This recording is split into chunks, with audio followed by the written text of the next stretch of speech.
The following is transcribed. Welcome to Condensed Bat-Supe. Now with 66% fewer superheroes than our regular podcast, which makes Condensed Bat-Supe even less nutritious, but still just as delicious.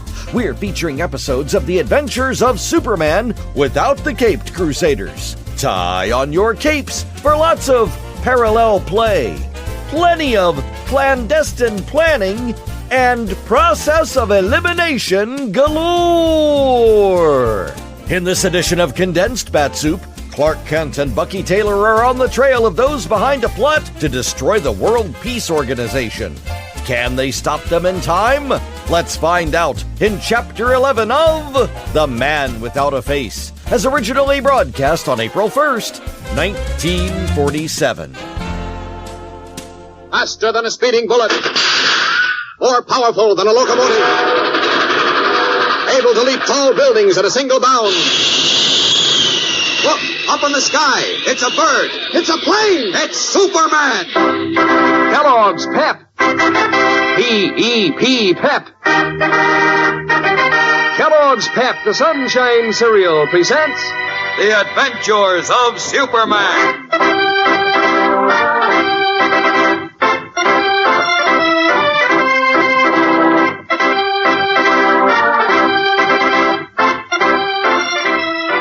Today, as Clark Kent and Bucky Taylor check the names of all affiliated with the World Peace Organization for a possible clue, the man without a face rehearses his plot to plunge the world into chaos.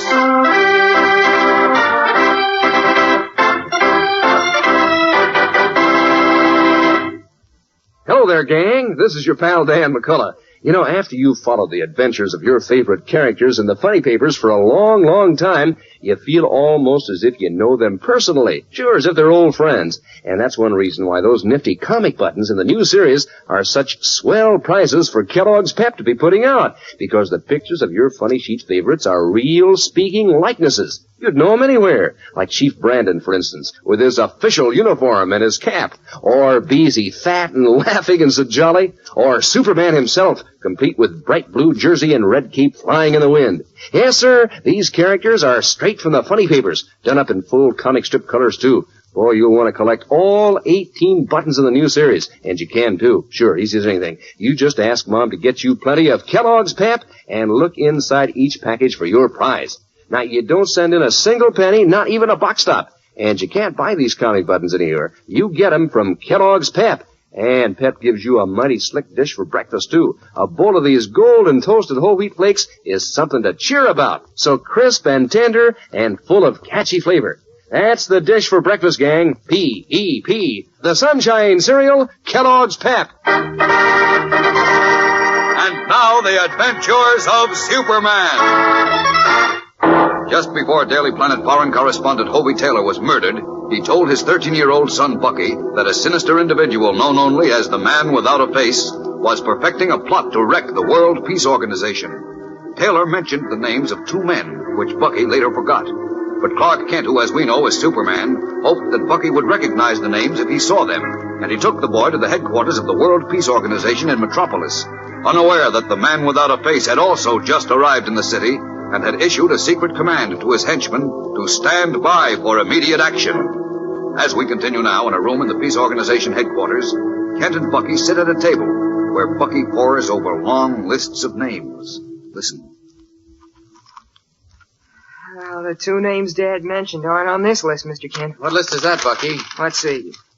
Undersecretaries to the delegates at large. All right, now have a look at this list of delegates, Bucky. When you get through that, there's still more. Oh, jeepers, how many people are connected with the World Peace Organization anyhow? Great many. Delegates and their staffs, specialists in public relations, newspapers, radio, movies, education, secretaries and clerks, servants, and a lot more. Oh, boy, what do they need so many for? Well, it takes a lot of work, Bucky, patient work. First to break down the old feuds and mistrust among nations, and then to get them to work together in friendship and understanding. But that's the only way we can preserve peace.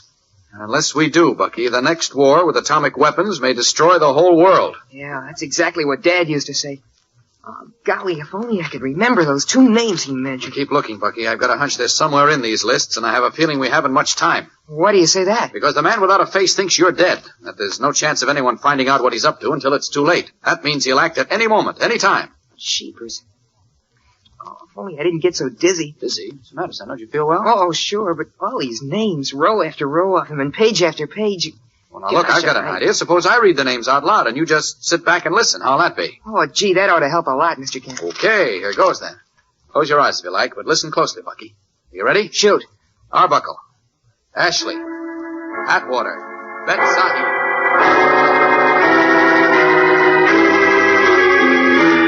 As Clark Kent calls out name after name to young Bucky Taylor, a limousine rolls into a fashionable suburb a few miles away, passes through a gate and comes to a stop before a large house surrounded by tall hedges. A liveried chauffeur opens the door, and a tall man holding the loose sleeve of his overcoat over his face steps swiftly from the car and goes into the house. As he enters, 2 middle-aged, distinguished-looking men rise to their feet, then start in surprise as they recognize their visitor, a man who wears a flat, dull gray mask where his face should be. You, Count von Luder. Why are you so surprised? Did you not receive word that I was in Metropolis? Yes, but you have never appeared in person before. Always we heard only your voice. The time has come for action. I have recovered the story that Taylor, the Daily Planet correspondent, wrote about us before our men liquidated him. Good. But what of the boy? His father had told him about... The boy, Bucky Taylor, has joined his father. You mean? Dead. I saw to that myself in the old castle at Cap Grinet. So now we need have no further fears. We are free to act. Good. At last. That is why I came to tell you myself. I wish to make certain that you are fully prepared for your mission. That you are letter perfect in every detail, so that nothing can now go wrong. We are prepared. Fully prepared. We have observed our men every day for the past 2 years. We have studied every detail of their dress, their speech, their habits. That is true. For myself, I feel I know my men almost as well as I know myself. And I am likewise confident. Excellent. Tomorrow, then, we act. Tomorrow. But what of those men, Renassi and Salim Shah? They will be taken care of tonight. After a certain dinner party they will both attend. Masks will be made of their faces, and tomorrow you, Bergson, and you, Milch, will appear before the full assembly of the World Peace Organization as Renassi and Salim Shah, the noted men of peace. At that time, with no one aware that you have assumed the identities of those 2 delegates, you will read these declarations. What are they about? Here they are. Read them. Let me see. Here. But this... Have you prepared enough evidence to make what I am to say be a true count? Don't worry. Everything is prepared, Bergson. Then this will split the peace organization wide open. It will wreck it. Exactly, my friends. When we have finished, there will be no more World Peace Organization. I hope you are aware that this may well bring on war. Well, if it does, let it. The men who back me, powerful isolationists throughout the world, wish the end of the peace organization for their own purposes. For myself, as one deprived of his estates and position, I wish it too. I understand. Yes, I welcome another war. And this time it will not be fought on German soil. Since there is little left in Germany to destroy, the other nations will annihilate each other with their atomic weapons. And Germany will then rise again. Exactly. That is my ultimate goal and fondest hope. Wunderbar. Bergson, pour the wine. We will drink a toast to Count von Luder and to the new Germany. Yeah, it is a pleasure. Wait. There is no time for toasts. There is much to be done this afternoon and tonight. Right now, I wish to see you 2 impersonate the delegates Renassi and Salim Shah. Also, I wish to hear you read the declarations which will, I hope, put an end to the World Peace Organization. You first, Bergson. Read as if you are Delegate Renassi. As the man without a face and his 2 henchmen rehearse their plot to wreck the World Peace Organization, Clark Kent has read aloud list after list of names of men connected with the organization to young Bucky Taylor, who, with his hands cupped over his eyes, sits concentrating on each name. Rawlings. Raymond. Hey, you aren't falling asleep, are you, Bucky? Are you kidding, Mr. Kent? Just keep going. I'm with you. Oh, good boy. Reber. Robertson. Rumley. Renassi. Sampwell. That's it. What? Sampwell? No, the name you read just before. Renassi? That's it. And now I remember the other name my father told me, too. Yes, what was it? It was... Wait a minute, I just had it. Another strange kind of a name. Sort of Arabic or... Oh, yeah, Salim Shah, that's it. Salim Shah? Right. Those are the two names, Mr. Kent. Renassi and Salim Shah. Are you sure, Bucky? I'm positive. Those are the two guys my father said are working with a man without a face. But that's impossible, Bucky. There must be some mistake. No, there isn't, Mr. Kent. I remember Dad telling me those names. Renassi and... Wait a minute, son. There's something wrong, I tell you. Luigo Renassi and Salim Shah are both fine men with wonderful reputations as fighters for world peace. Jeepers. Why, they've been leaders in the world peace movement all their lives. First in their own countries and now in the World Peace Organization. No kidding. Definitely. Those two men couldn't possibly be mixed up with a vile character like the man without a face. Gee whiz, if that's so, I can't understand why Dad would give me their names in connection with this plot against the organization. I can't imagine, Bucky. This has me stumped. Really stumped. His face lined with thought, Clark Kent tries to understand what Hobie Taylor intended when he gave his son the names of the two noted men of peace. Will Kent find the answer, and in time? We'll be back in a moment for the exciting climax of today's episode. So stand by. Say, gang, are you planning to send any Easter greetings to your friends? Well, be sure that you seal the envelopes with an Easter seal put out by the National Society for Crippled Children and Adults. Because every time you buy Easter seals, and every time you mail a letter or a postcard with an Easter seal on it, you're helping to keep that fine society going. And you know how much good they do, giving valuable services to folks who are crippled and can't take care of themselves so well. So make sure that Mom and Dad buy their quota of Easter seals this year and chip in some of your allowance, too. You'll be giving good help to crippled children all over the country. In the headquarters of the World Peace Organization, young Bucky Taylor has just remembered the names his father told him before he died. The names of two men apparently connected with the mysterious plot directed by the man without a face. But Clark Kent said, "There must be something wrong, Bucky, because those two men, Luigo Renassi and Salim Shah, are great leaders in the fight for world peace. Why, they're absolutely beyond suspicion." Jeepers. This has me stumped, Bucky. Really stumped. Oh, gosh, me too, Mr. Kent. Only thing I can figure is that your father must have meant something else. Oh, if only we'd been able to get his written story of the plot before our faceless friend did. Oh, yeah, it was all my fault. No, if I hadn't talked in that old castle... Well, there might be some angle I don't see. Some answer to what your father meant. Try to remember, Bucky. Try to remember anything he said about the plot or about Renassi and Salim Shah. I've been trying to remember, Mr. Kent, but it's no soap. Well, okay, then. Let's try it from another angle. Let's see if we can figure out how anyone who wanted to wreck the World Peace Organization could hope to make use of two irreproachable men like Renassi and Salim Shah. Gee, I can't imagine. No, neither can I. On the surface, it's ridiculous. This doesn't add up at all. Unless... Wait, Bucky. Huh? Got an idea. Yeah, what? It's crazy, far-fetched, but maybe, just maybe, I've hit on it. Come on, son, grab your coat and hat. We're going places. We are? Where, Mr. Kent? First to the office of Stuart Morgan, chief of the federal investigators attached to the World Peace Organization. Let's go, son. Maybe we're on the right track at last.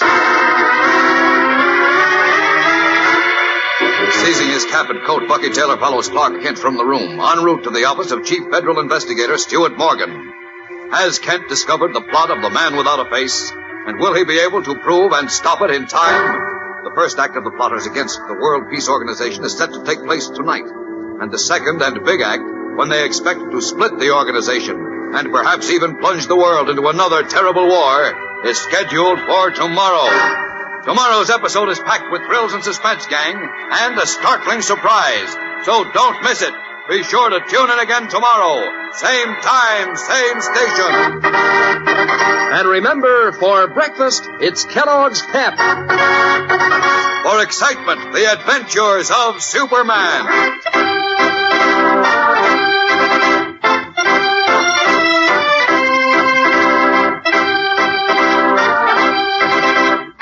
Superman is a copyrighted feature appearing in Superman DC comic magazines and is brought to you Monday through Friday at the same time by Kellogg's Pep, the Sunshine Cereal. Say, gang, Do you know how crisp Kellogg's Rice Krispies are? Well, they're so crisp they snap, crackle, and pop in milk. Sure, that's their song of crispiness. It means these golden bubbles of oven-popped rice are crisp as crisp can be. And whenever you see those famous little elves snap, crackle, and pop in cartoons or on the Rice Krispies package, think of how light and delicate and crisp this grand breakfast dish is. Tomorrow morning, ask Mom for the one and only Snap, Crackle, and Pop cereal, Kellogg's Rice Krispies. And be sure to be with us tomorrow for the thrilling adventures of Superman. This is the Mutual Broadcasting System. And now, faster than a speeding bullet, Condensed Bat-Supe proudly presents Chapter 12 of The Man Without a Face, as originally broadcast on April 2nd, 1947. Faster than a speeding bullet. More powerful than a locomotive. Able to leap tall buildings at a single bound. Look, up in the sky. It's a bird. It's a plane. It's Superman. Kellogg's Pep. P-E-P, Pep. Kellogg's Pep, the Sunshine Cereal, presents The Adventures of Superman.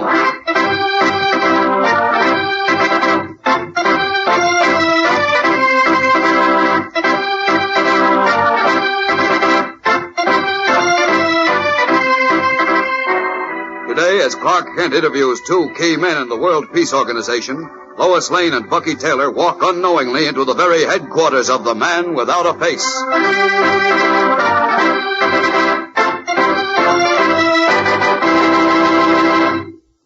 Hello there, gang. This is your pal Dan McCullough. Say, if you've got a brother or a sister, you've probably wished there were more games that both fellas and girls could share in. Well, that's one swell thing about this new series of comic buttons Kellogg's Pep is putting out. Fellas and girls alike have a load of fun with these exciting prizes, comparing notes on how many everybody's collected, and swapping duplicates, too.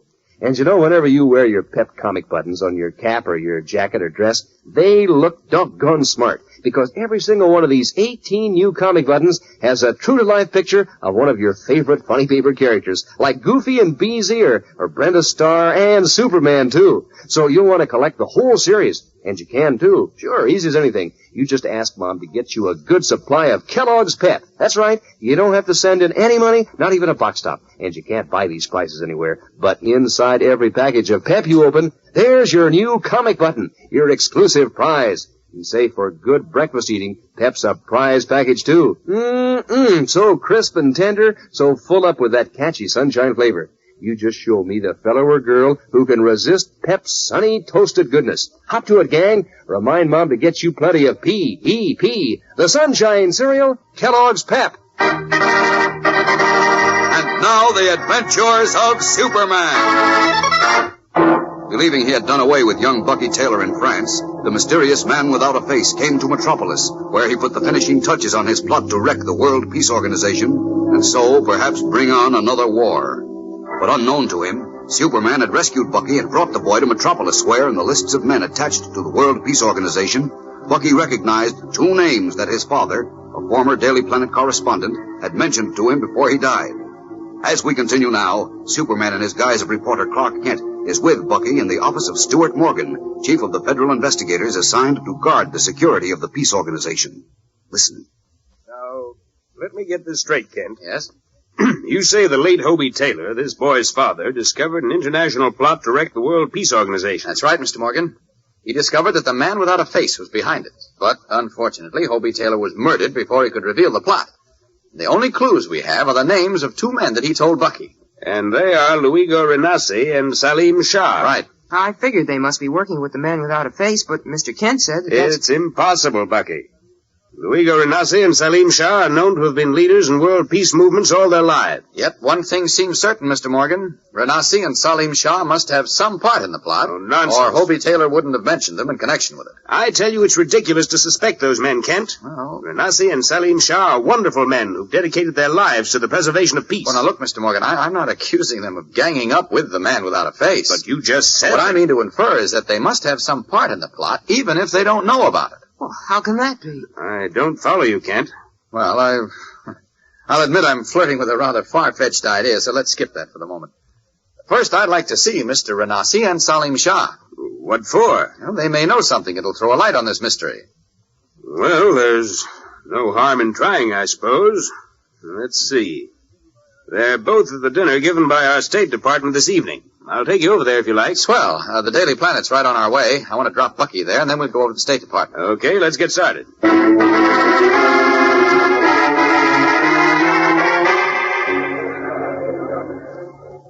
Good evening, Mr. Renassi. Good evening, Mr. Morgan. I'd like you to meet Mr. Kent, delighted to see you again. Well, thank you, sir. I'm happy to see you, and I'm flattered that you remember me. How could I forget such an excellent report of my views on peace as the one you wrote? Thank you again. You've got a good memory. Wonder if I might ask you to remember something else. But of course. What is it? Did you ever meet Hobie Taylor? He used to be a foreign correspondent for the Daily Planet. Why, no, I can't recall ever meeting him. I see. Ever run into, the man without a face, Mr. Renassi? The man without a face? Good heavens. Who or what is that? Well, you see, never mind, Mr. Morgan. I hope you won't mind our being so abrupt, Mr. Renassi, but we're in a bit of a hurry. Not at all. Thanks very much, and I hope to see you again soon. Come along, Mr. Morgan. Good night, Mr. Renassi. Good night, gentlemen. Good night, sir. Say, what was the idea of dragging me away, Kent? I wanted to question him some more. It's a waste of time. Besides, I'm satisfied that he is Renassi. You're satisfied that he... Look, what in heaven's name are you talking about? Oh, that wild notion I mentioned is still in the back of my mind, but... Oh, come on, I just saw Salim Shah go into the next room. Maybe we'll have better luck with him.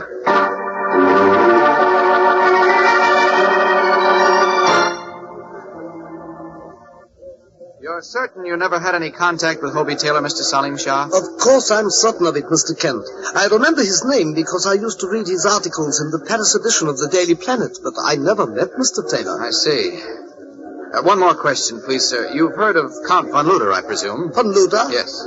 Oh, yes, the Nazi. Isn't he the one who was reported to have committed suicide when the Russians entered Bavaria? So the story goes. You do not believe that, Mr. Kent? Well, confidentially, we have reason to believe von Luder is alive, and that he is the man without a face. Really? Are you serious, gentlemen? Yes. What's more, we think he's engaged in some plot against the World Peace Organization. Why, that sounds incredible. Maybe so. But, please keep it under your hat, sir. I'll tell you more about it another time. Thanks very much. Come on, Kent. Let's get outside.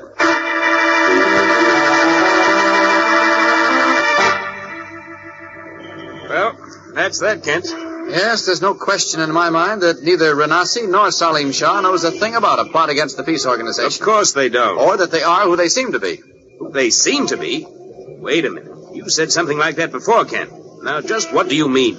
Oh, I had a half-baked notion that they might be imposters. Imposters? Are you nuts? I said I was mistaken, so don't rub it in. You see, I was sure Renassi and Salim Shah were the keys to this mystery. But now, well... It was a bum steer, Kent. Hobie Taylor must have had something else in mind when he mentioned those two to Bucky. I don't think so. Well, as I see it, our best chance is to find the man without a face and find him fast. Come on, let's get back to my office. As Clark, Kent, and Stuart Morgan depart for the Federal Investigation Offices, Lois Lane, in her office in the Daily Planet, is talking with Bucky Taylor. Mr. Kent, say he'd be here soon, Bucky. Well, he said he thought he would, Miss Lane. Well, I wish he'd hurry up then. I'm terribly anxious to know what he found out, if anything. Also, I'm getting hungry, aren't you? Well, not very. Look, why don't you go out and have your dinner, Miss Lane? I don't mind waiting here for Mr. Kent. Nothing doing, Bucky. Clark said you were in danger, and I'm staying right here with you until Mr. White gets back and takes you home with him. Oh, gosh, I'm not afraid. Forget it. Well, I suppose we could both go to dinner and leave word for Clark where we... Oh, just a second. That's my phone. Hello? Lois Lane speaking. Yes? A transatlantic call from Mr. Kent? Why, no, he isn't here right now, but... Yes, I'll hold on. Wonder who's calling Clark from Europe, Bucky? Gosh, I don't know. If I never see Europe again, that'll be too soon. No wonder. After all you went through there, poor kid. Hello, yes? He'll talk to me? Okay, put him on. Hello? Hello? Who? Why, Mr. Calkins, how are you? It's grand to hear your voice again. Is that the Scotland Yard detective? Yes, just a second. No, he isn't here. Well, I don't know just when Clark will be back. Yes? Yes, of course you can tell me. I know all about the story. Yes? Where? Just a second, Mr. Calkins. I'll get a pencil. Thanks, Bucky. Okay, let's have it again. 233 Mulberry Drive. Yes. West Acres. Right, Mr. Calkins, I've got it. Yes, I'll check on it at once and... Oh, don't worry, I'll be careful. Right. Oh, sure, either Clark or I'll call you back. Thanks a lot. Goodbye. Gee, you seem well excited, Listen, Miss Lane. Bucky, Mr. Calkins just got a lead to the gang who worked for the man without a face. He did? At least he thinks he did. He wants us to check a house in West Acres. That's a suburb just south of Metropolis. So I'll run out there now. Gee whiz, can I go along? No, you stay here. Oh, wait a minute. Oh, I promised Mr. White and Clark not to let you out of my sight. Now what am I going to do? That's easy. Take me along with you. Oh, no, that'd be too look, dangerous. I know how to be careful. Gosh, I dodged the Nazi Gestapo all over Europe for 2 years, Yes, didn't I? Bucky, but Oh, now... please let me go along, Miss Lane, please. You're just going to kind of look this place over, aren't you? Yes, and if I see anything suspicious, I'm going to contact the police. So it ought to be safe enough. Oh, sure it is. Well, okay, this is your story anyhow. Come on, Bucky, let's go. Eagerly, Lois Lane and young Bucky Taylor hurry from the Daily Planet to investigate the mysterious house in West Acres. What will they find there? We'll be back in a moment to find out, so stand by. Well, you can't get away from it, gang. It's hard to find anything that's more fun than that new series of comic buttons that now come in packages of Kellogg's Pep.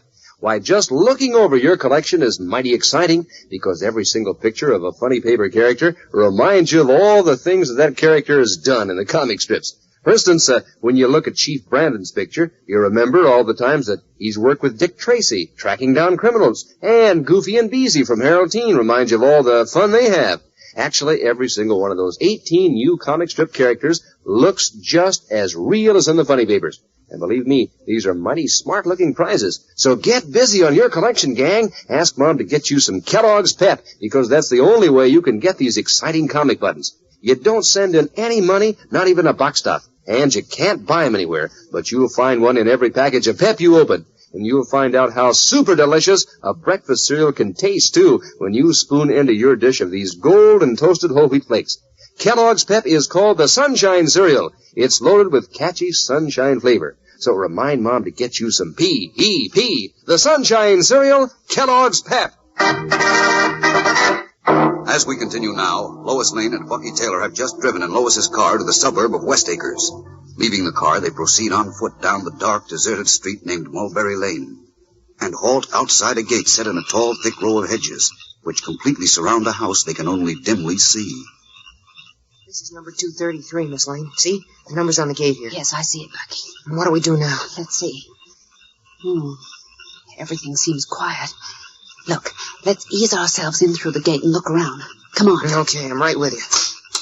Leave the gate open, Bucky, just in case we have to leave in a hurry. Right. Now follow me, but be very careful.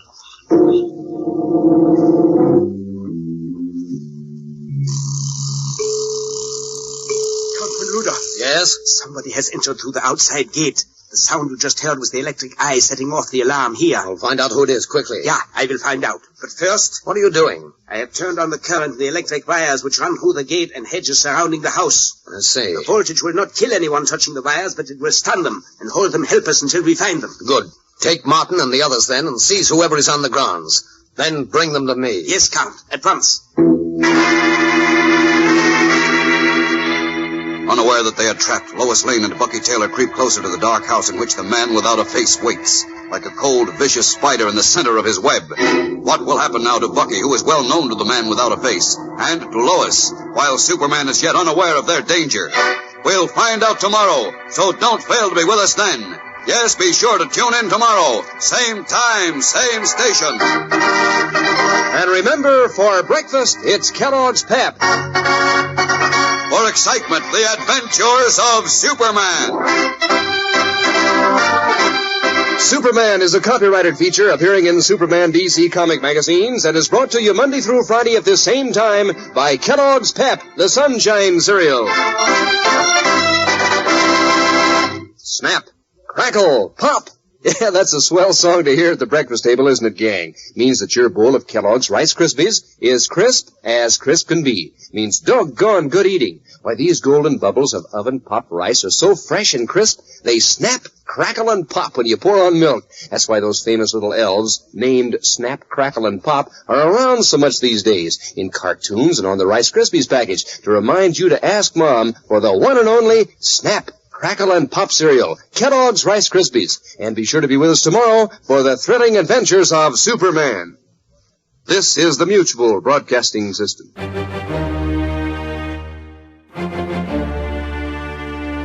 It's time for a Condensed Bat-Supe Extra Helping, because sometimes the aliens really do come in peace. It's just another day on planet Earth when suddenly an alien ship lands in Washington, D.C., and things go terribly wrong. Will the aliens' mission get back on track? Find out as we present Act 1 of The Day the Earth Stood Still, from the Lux Radio Theater, as originally broadcast on January 4th, 1954. Lux presents Hollywood.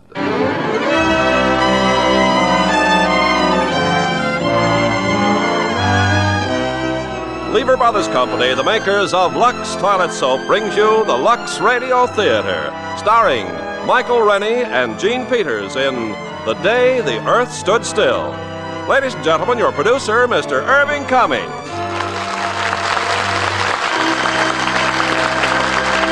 Greetings from Hollywood, ladies and gentlemen. There is an ever-present question that has puzzled and intrigued our world for centuries. Is there life on any of the other planets? So in tonight's play, we will tell you of a possible momentous event in our future. The arrival of on this planet, of a man from the outer space. The day the Earth stood still. And as our stars of this provocative drama from 20th Century Fox, we have one of their fastest rising stars, Michael Rennie, co-starring with that outstanding actress, Gene Peters. Now, before raising the curtain on The Day the Earth Stood Still, starring Michael Rennie and Gene Peters, here is Ken Carpenter. I don't know about you, but exhausted as I am from the holidays, I still hate to admit that they're really over. But maybe some of the ladies don't feel quite the same way. You probably never want to see another dish or glass that needs to be washed. On the other hand, perhaps you were as lucky as the Carpenters. We had plenty of new Lux Liquid detergent on hand. Yes, ma'am, with Lux Liquid, you really get rid of messy dishes fast and easy. Put 1 teaspoonful of Lux Liquid into the dishpan, and the dishes literally soak clean. Just rinse, stack, and you're done. Lux Liquid's special formula actually dissolves the grease right off plates, and yet it's mild on your hands, Lux Mild. And the can it comes in is something out of the ordinary, too. It's unbreakable, and it has a wonderful new dripless spout that ends messy handling. Added to all this, Lux Liquid is really thrifty. Just 1 teaspoonful will do a dishpan full. And it's been proven 1 can outlasts several boxes of the leading laundry powder. Yes, Lux Liquid is truly the next best thing to a dishwashing machine. As good for dishes as Lux Flakes are for nylons. And there just isn't any other care like Lux Flakes care for nylons. It really can double the wear you get from every pair. No matter what anyone else says, remember, 96% of stocking manufacturers recommend Lux Flakes Care. And like all Lever Brothers products, Lux Liquid and Lux Flakes are unconditionally guaranteed to be all they're promised or your money back. Now, Act 1 of The Day the Earth Stood Still, starring Michael Rennie as Klaatu and Gene Peters as Helen Benson.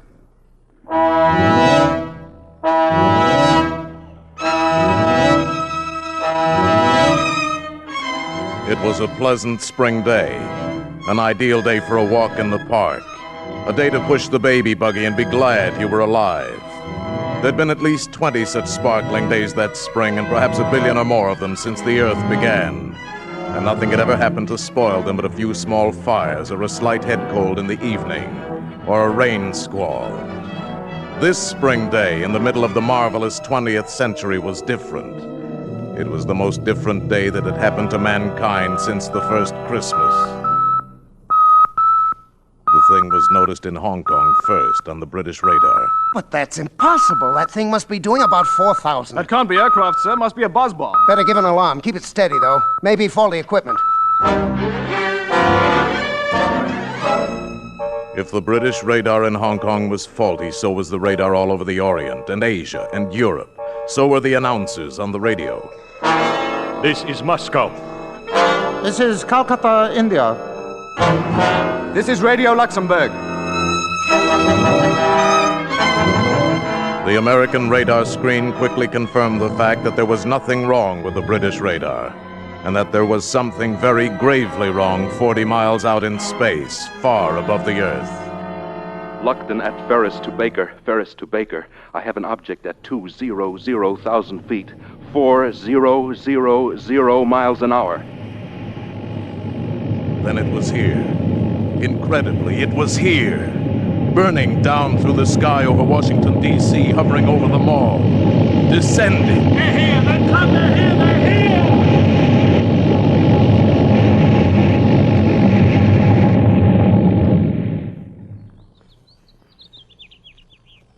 Not a sound. Stillness. Not a move from the cordon of tanks and armored cars and troops in full battle dress. Not a sound or gesture from the monstrous domed disk resting on the grass. The ship designed for travel outside the Earth's atmosphere landed in Washington today at 3:47 p.m. Eastern Standard Time. We still do not know where it came from. The ship is now resting exactly where it landed 2 hours ago. So far, there is no sign of life from inside the ship. Behind the cordon of troops, tanks, and artillery is a huge crowd of curiosity seekers. Every eye, every weapon is trained on the ship. The atmosphere is one of terrific tension rather than of fear. It's been that way for... Just a minute, ladies and gentlemen. I think something's happening. The spaceship is opening up. Someone is coming out.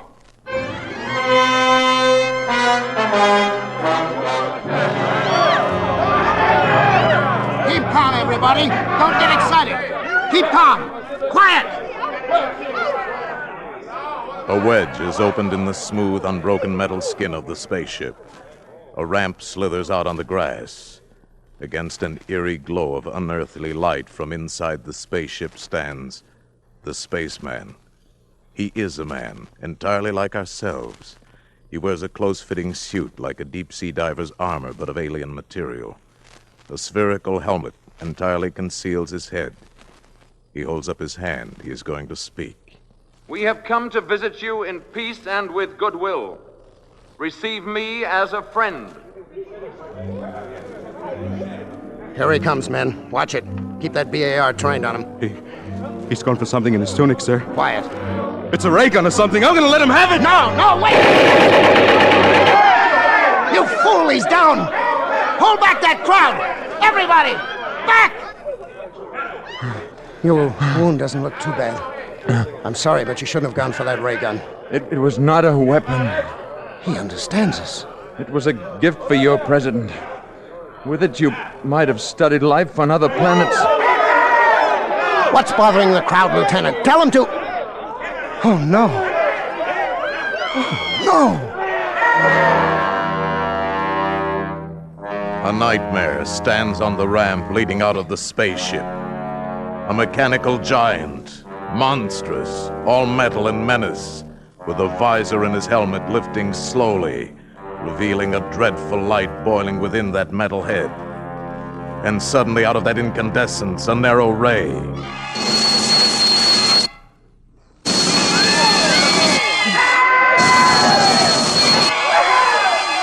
Rifles, tanks, artillery glow with that terrible incandescence and become vapor in a mush of puddled steel. And in the deathly silence that follows, the robot strides down the ramp. The Avenger. From where? God! The glitch of Roscoe! He won't hurt you now. Let's get you to a hospital.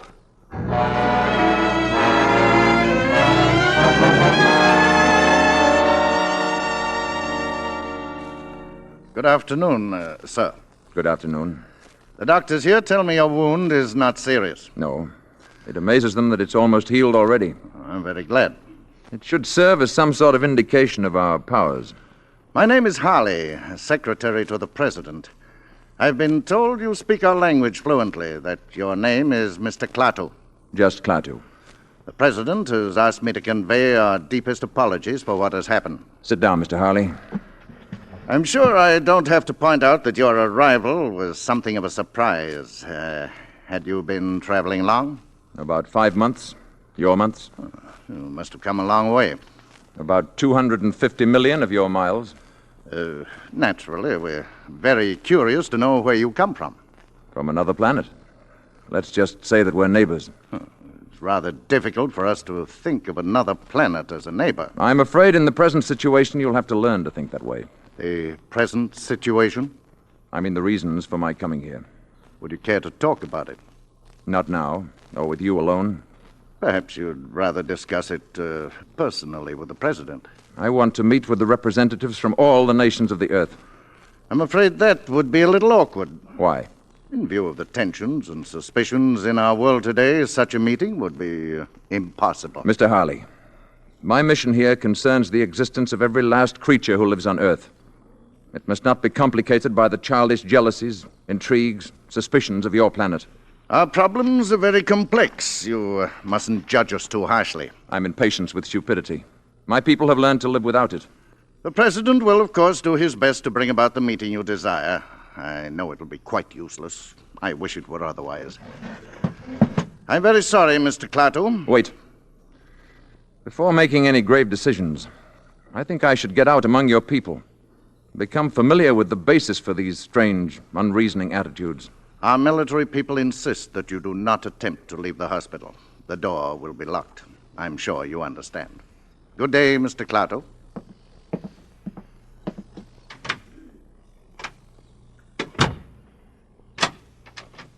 The door will be locked. Will it now? Klaatu escaped, nor could the embarrassing news of his disappearance long be suppressed. It was read about in the papers and described in excited tones over the radio. Authorities at Walter Reed Hospital still refuse to comment on how he managed to escape, except to say that he broke into a hospital locker and stole clothing belonging to a staff doctor. While the government does not minimize the crisis... This was the latest and the only news. And among the countless millions listening were two men and a woman in an ordinary home on an ordinary street in Washington. Mrs. Crockett's rooming house. We are warned, however, There was Mrs. Crockett and Helen Benson and little Bobby Benson. We may be up Benson. against powers that are beyond our control or understanding. Oh, And that we... I just can't stand any more of this. Oh, I wanted to hear more, Mrs. Crockett. It's exciting, isn't it, Mother? Hush, Bobby. Exciting? It's enough to drive a person... Who are you? I'm sorry. I saw your sign outside and the door was open. My name is Carpenter. Yes? I'm looking for a room. Oh, yes. I do have a nice room. Are you a G-man? No, I'm afraid I'm not. I bet he is, Mom. I bet he's looking for that spaceman. I think we've all been hearing too much about spacemen, Mr. Carpenter. This is Mrs. Benson, Mr. Carpenter. How do you do? And this is little Bobby, my youngest guest. Hi. I'm Mrs. Crockett. You're a long way from home, aren't you, Mr. Carpenter? How did you know? Oh, I can tell a New England accent every time. This way, please, Mr. Carpenter.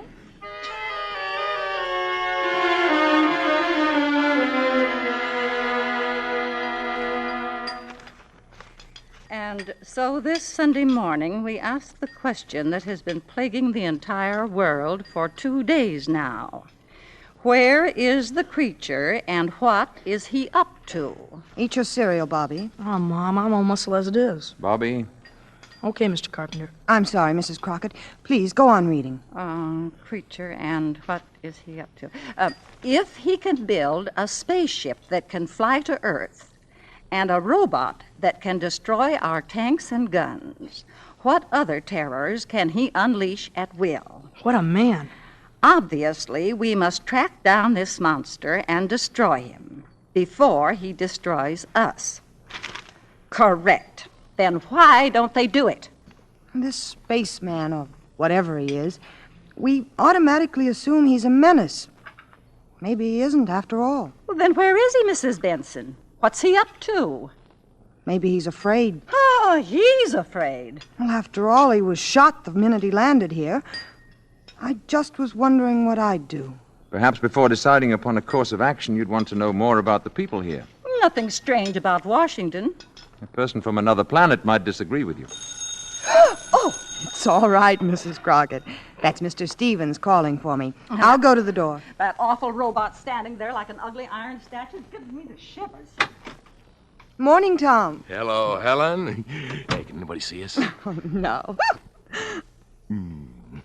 So, all right, we're all set. I picked up some sandwiches and put gas in the car, and the radio is busted, so we can forget about the spaceman for the day, huh? I haven't been able to arrange for anyone to stay with Bobby. Mrs. Crockett's going out, and I don't suppose we could take him with us. Oh, well, we could. Just today. Mrs. Crockett has plans, and I don't know who else to ask. I haven't any plans. Oh, Mr. Carpenter. I'd be glad to spend the day with Bobby, if you'd let me. Oh, great, thanks. Well, it's very nice of you to offer. Oh, I'm sorry, Mr. Carpenter. This is Tom Stevens. Hi. How do you do? Bobby and I had a fine time yesterday afternoon. I thought he might show me around the city today. Well... Please, I'd enjoy it.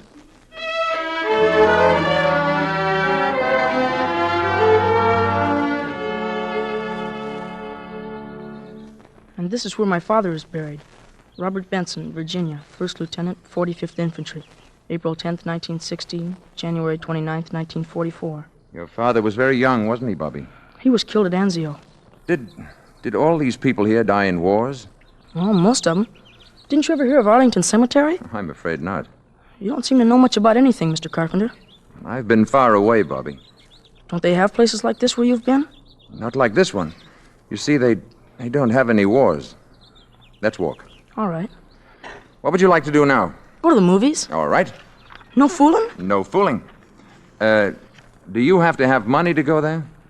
Well, I've got $2. I'll treat you, okay? No, I want to take you. Look, do you think they'd accept these? Oh, gee, what are they? Diamonds? Well, in some places, these are what people use for money. They're easy to carry and they don't wear out. I bet they're worth $1 million. Would you give me your $2 for 2 of these? Sure, okay. There you are. Let's not say anything to Mom about this, huh? Why not? Well, she doesn't like me to take advantage of people. Hey, before we go to the movies, would you like to see the Abraham Lincoln Memorial? Thank you. Yes, I would. Well,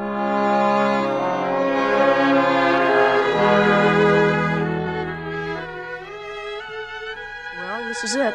That's the Gettysburg speech up there.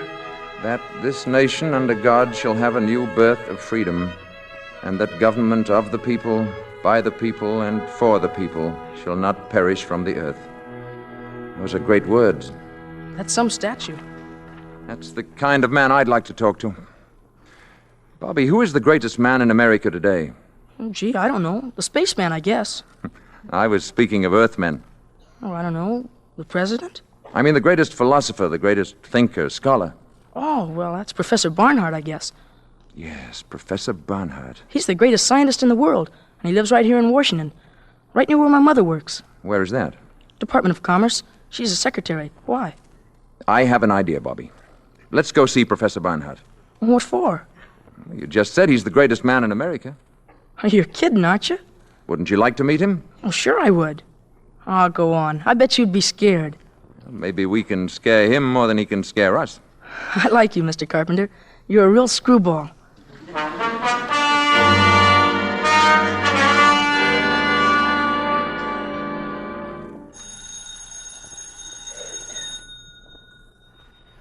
Gee, maybe the professor isn't at home. Let's take a look through that window. I'll bet this is where he works. Look in there. Books all over. Blackboard's full of stuff. That door's locked, too. Is it? I know it isn't, Bobby. Well, that's funny. We'll go in and wait for him. I'm sure he won't mind. Gee, just think. All the brains that goes on in here. What's all that stuff on the blackboard? It's a problem in celestial mechanics. And what's the matter? You'll never get the answer that way. Let's see. Hey, it says don't erase, don't touch. This is right. Check. Correct. Correct. And here's where he gets off the track. Now we'll fix that. So. You must be an arithmetic teacher, I bet. Differentiate the equation. There.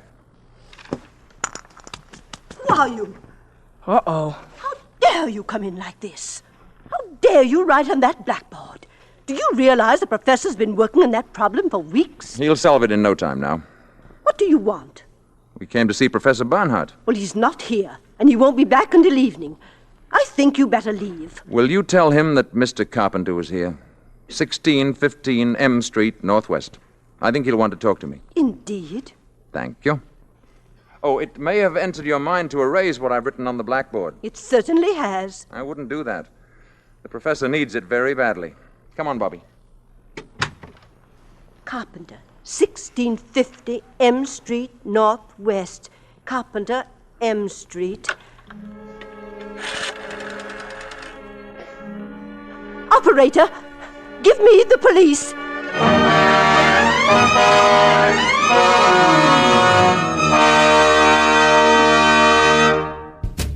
Well, that'll wrap up this episode of Condensed Bat-Supe and the next 2 chapters of The Man Without a Face from The Adventures of Superman, plus the first chapter of The Day the Earth Stood Still from the Lux Radio Theater. Thanks for listening. Be sure to tell your friends to subscribe to Bat-Supe on their favorite podcatcher. We can also be found on YouTube and Facebook. We'll see you next time for another exciting edition of Condensed Bat-Supe as we bring you more of The Man Without a Face and Act 2 of The Day the Earth Stood Still. Until then, up, and away! Down through the ages, in all cultures and all countries, the belief has persisted that certain men are able to transform themselves into wild animals, into werewolves and were-tigers, that they prey upon domesticated stock and even upon other human beings. Lycanthropy, the scientists call this phenomena, and the mere fact that it has acquired a technical name would suggest that it is based on something more than primitive fantasy. But there is even better evidence than this. Witness, for example, the strange affair of Captain Choate and the elusive hyena. He was a hunter and an adventurer, this Captain Choate of the Order of Distinguished Service, in October of 1918, sitting in a hut in a village of far-off Nigeria. Nor, since he was known and trusted by the natives there, is it surprising that their leader should confide in him the misfortunes that were afflicting the village. Raiding hyenas, eh? Yes, Captain. Or perhaps one hyena. He steals among us at night. He destroys everything. He has the body of an animal, but the brain of a man. What? You see, Captain, he is a man. At night, he transforms himself into a hyena. We know. We have followed his tracks, and always they lead to the next village, and always, just before they reach the village, they turn into human tracks. Mm-hmm. Yes, I'm sure they do. Well, whatever he is, my friend, tonight we're going to get him.